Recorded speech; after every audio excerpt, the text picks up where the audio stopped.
Praise the lord. దేవుని నామానికి మహిమ కలుగును గాక. ఈ రోజు అనుదిన లేఖన భాగము, అలసి ఉన్న వారి ఆశను తృప్తిపరచుదును, కృషించిన వారిని అందరినీ నింపుదును. ఇర్మియా ప్రవచన గ్రంథము 31వ అధ్యాయము 24వ వచనము. దేవుడి మాటను మన వినికిడిలో దీవించి ఆశీర్వదించును గాక. దేవుడు లేఖన భాగంలో తెలియపరుస్తూ ఉన్నట్లుగా ఆయన మన ఆశలను తృప్తిపరిచే దేవుడై ఉన్నాడు. మన యొక్క హృదయ వాంఛలను ఆయన ఎరిగి ఉన్నాడు కనుక ఏదైతే దేవుని సన్నిధిలో సముఖంలో మనము ఆశ కలిగి దేవుని సన్నిధికి వస్తూ ఉన్నామో, మనందరం కూడా దేవుని మందిరానికి వెళ్ళినప్పుడు ఆయనకి చెప్తూ ప్రార్థన చేస్తూ ఉంటాం, దేవునికి చెప్తూ ఉంటాం, అయ్యా నేను ఈ విషయంలో అలసిపోయానయ్యా, నేను ఈ విషయంలో కృంగిపోయానయ్యా అంటూ ఆయన దగ్గరకు వచ్చి మనం తెలియపరుస్తూ ఉన్నప్పుడు నిశ్చయముగా ఆయన మన ఆశను తృప్తిపరిచే దేవుడై ఉన్నాడు. ఆనాడు యేసు ప్రభు వారు బోధ చేస్తూ ఉండగా సముద్ర మార్గమందు ఆయన బోధిస్తూ ఉండగా ఆ వలలు పడుతూ ఉన్నటువంటి పేతురు అతని సహోదరులందరూ కూడా ఆ రాత్రంతా కూడా వారు అలసిపోయి ఉన్నారు. కానీ కొంచెము ఫలం కూడా వారి బ్రతుకుల్లో లేదు. అయితే పేతురు తన సహోదరులందరూ కూడా వారు బహుగా ప్రావీణ్యులు చేపలు పట్టుటలో, కానీ ఆ రాత్రి కాలమందు వారికి ఏమీ దొరకలేదు. ఎప్పుడైతే ప్రభు వారి దగ్గరకు వచ్చి ఉన్నాడో, ప్రభు వారి దోణి ఎక్కి ఉన్నాడో, వారిలో ఉన్న ఆ యొక్క నిరాశ అంతా కూడా దేవుడు దూరపరిచినట్లుగా మనం చూస్తూ ఉన్నాం.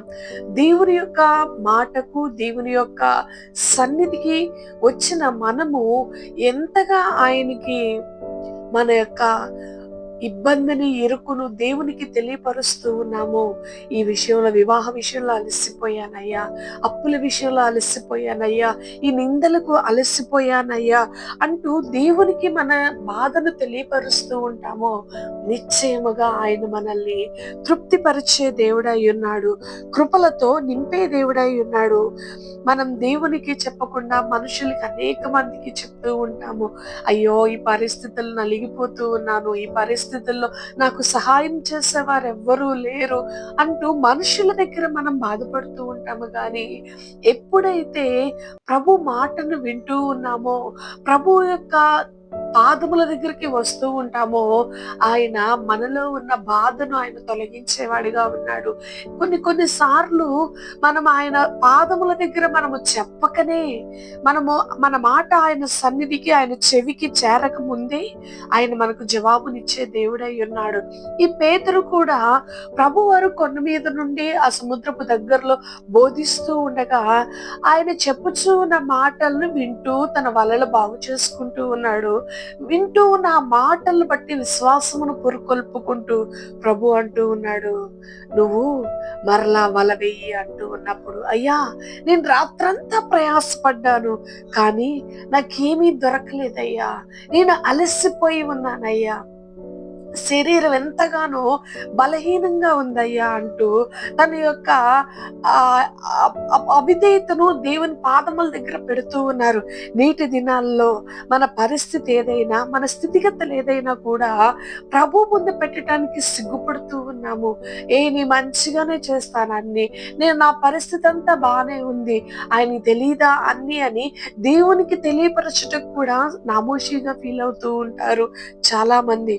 అయితే దేవుడు అంటూ ఉన్నాడు, అలసిన హృదయముతో దేవుని సన్నిధికి వచ్చినప్పుడు, ఆయన మాట చొప్పున జరిగించినప్పుడు నిశ్చయముగా యేసయ్య చెప్పాడు, నువ్వు వల వెయ్యి, పట్టజాలనంత విస్తారమైన చేపలు పట్టబోతూ ఉన్నాయి అని. నిశ్చయముగా వల వేశాడు. 2 దోణెలు పిగిలిపోవునంతగా విస్తారమైన చేపలు ఆ యొక్క వలలో పడినాయి. దేవుని ఎదుట మనము అలసిన హృదయములతో దేవుని సన్నిధిలో ఉన్నప్పుడు నిశ్చయముగా మన ఆశను తీర్చే దేవుడై ఉన్నాడు. అదే మనుషుల దగ్గర మనం అలసిపోయిన మాటలు మాట్లాడితే వారు అంటూ ఉంటారు, ఇంకా ఇంతే, ఈ లోకం ఇంతే, ఇంకా మనకి సహాయం చేసేవారు ఎవరు లేరు, మన బ్రతుకులు ఇంతే అని నిరాశపరుస్తారేమో. గాని దేవుడు మనల్ని లేవనెత్తే దేవుడు, దేవుడు మనల్ని, మన ఆశల్ని తృప్తిపరిచే దేవుడై ఉన్నాడు. నిశ్చయముగా దేవుడు మనల్ని, మన బిడ్డల్ని దీవించును గాక. ఆమేన్. Praise the lord.